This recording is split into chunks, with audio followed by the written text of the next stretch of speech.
outfit right now. Like he has his sunglasses, he has a baseball cap, he has a cool like jacket, the whole thing, right? Like, I mean, this is like unbelievable. Could you imagine if I came out like that? Like, come on, let's be honest about it. Like, Rabbi Yo, you're gonna love this. You're gonna love this. First of all, how Chris told Rabbi Yo. Let's clap for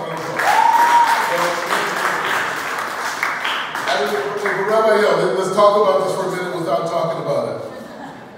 If I came to this event, I said, you know what, I want to share some Torah with the audience, and I looked exactly like Eris, right? I was wearing the sunglasses, I was wearing a baseball cap, the cool jacket, the skinny jeans, you know, are those Vans or Nikes? Neither one. It's actually about New Balance. These New Balances, that's classic, especially from LA. No one will be able to appreciate that, right? But let's look at the big picture of this. So I'm in the mix, right? I'm sharing some Torah ideas. But you have Eris, and Eris looks way cooler than I do, or I will ever look. But when I go out and I connect people to Torah, they get to see like, wow, there's guys like Eris. They look like Eris. I can relate to that. And because of him, the way he looks, this is Messianic, right? Where everybody is connected to the Torah, everyone has connected to Kabbalah, these big ideas. They can see their self-transformation is. You don't gotta look Hasidish, you don't gotta look Litvish, you just be a regular guy that's involved in the trends, and you can connect. So I just wanted to say, take this moment in, and just breathe this moment in and say, you know what? Baruch Hashem for Eris. Baruch Hashem for his style. And swag. This is Messianic. It's not just a thing. All right, so here are the two stories, and I'm done. I'm on. Okay? And I'm telling you, I'm selling right now. If you connect these two stories, you're out of here. It's just done. So the first story is like this. It's Tom and Jerry concept. What's the Tom and Jerry concept? So you have this cat chasing this mouse. Visualize it, right? Cat chasing mouse, we've seen it, we were indoctrinated with as kids, had subliminal images in it, but we're not focusing on that. We're just focusing on the idea that there's a cat chasing a mouse.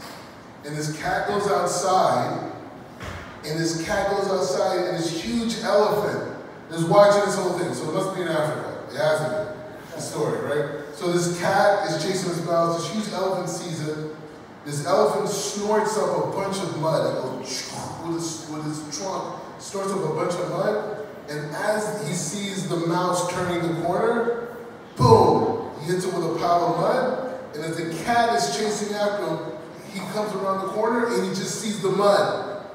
He just sees the mud. He's like, whoa, where's the cat? I mean, what happened to the mouse? Where's the mouse? The mouse, where is it, right?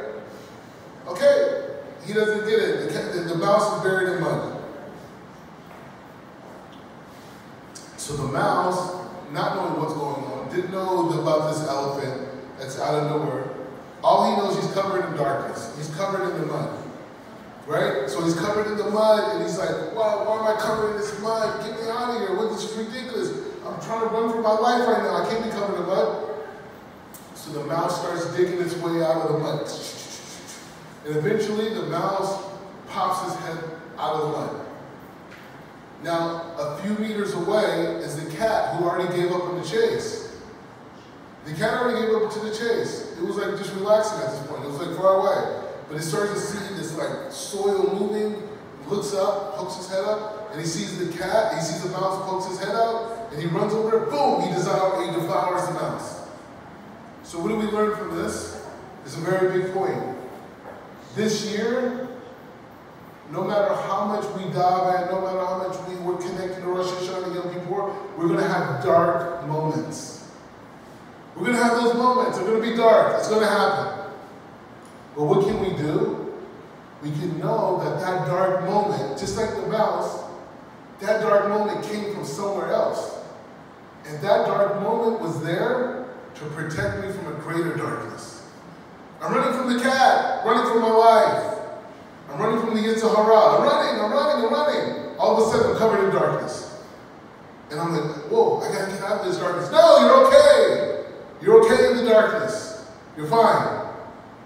You're okay.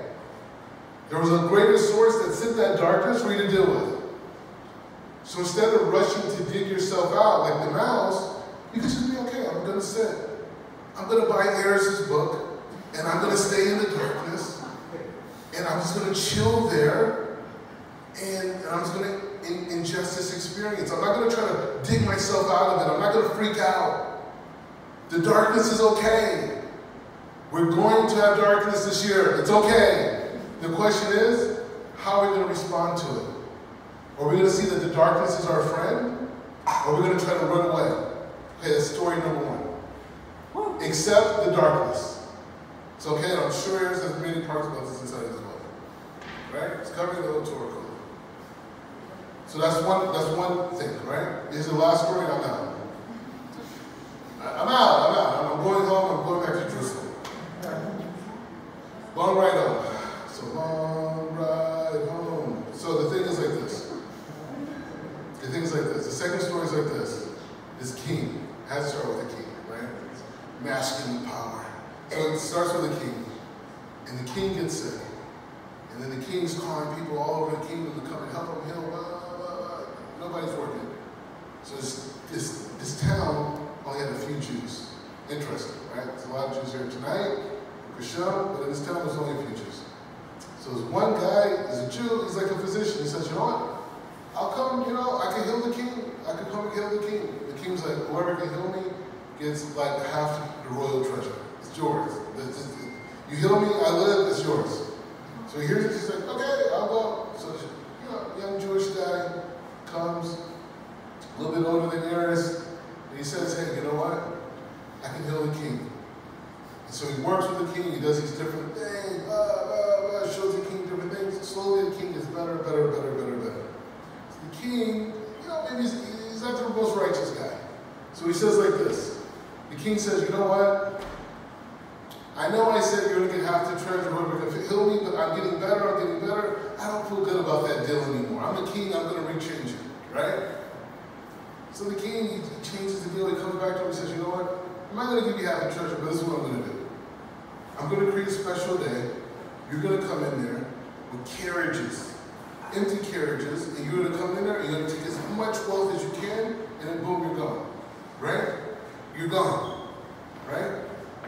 So this is what happens. The king sets this whole thing up. He says, you're going to come in this particular day. Maybe this day is Rosh Hashanah. Maybe this day is Yom Kippur. Maybe this day is the first day of Sukkot, but it's a magical day. So he comes in on this day, and he says, you know what, here's some carriages, take as much as you can. But the king finds this out, that this particular physician loves music. Just like Eris. He loves music. Right? He loves music. And what does he do? He finds the best musicians to come inside of the royal treasury, and they set themselves up like an orchestra, and they start playing music. So when the guy comes in on this magical day of energy, he comes to collect. The royal treasure, get as much as he can for that day, right? He comes to collect. And so when he comes to collect, he walks in the room, and what does he hear? He hears the best music ever played. And that's his thing. He loves music. So what does he do? He sits down and he listens to the music. He listens to it. Everyone's around, the best musicians, whatever. He sits down and listens to the music. He's enjoying it. And while he's listening to music, you know what they do? All right. This is the end of the story. It's over. So he listens to this music, and he does this for hours and hours, and then he realizes that, you know what? Oh my God, the day's almost over, and I got to collect this stuff. So at the last minute, he goes, and he tries to get as much as he can inside the carriages, whatever, blah, blah, blah, and he takes some, and then he leaves. So he leaves with something. But he was distracted by the music.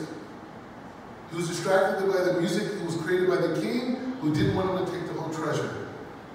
So we remember this year that we're going to be distracted from the goal. We're going to be distracted from what we're trying to achieve. But if we don't listen to the music, we focus on the goal, we'll be able to get what we want. So that's it. So the two lessons are, the first lesson is when we're covered in darkness and we're going through difficulties, That's the source is protecting us. Do not despair. The second point is, when we're living life, don't get distracted by the noise. And if we connect to those 2 points, we're about to show everybody in this room is going to have an amazing year. Shabbat shalom.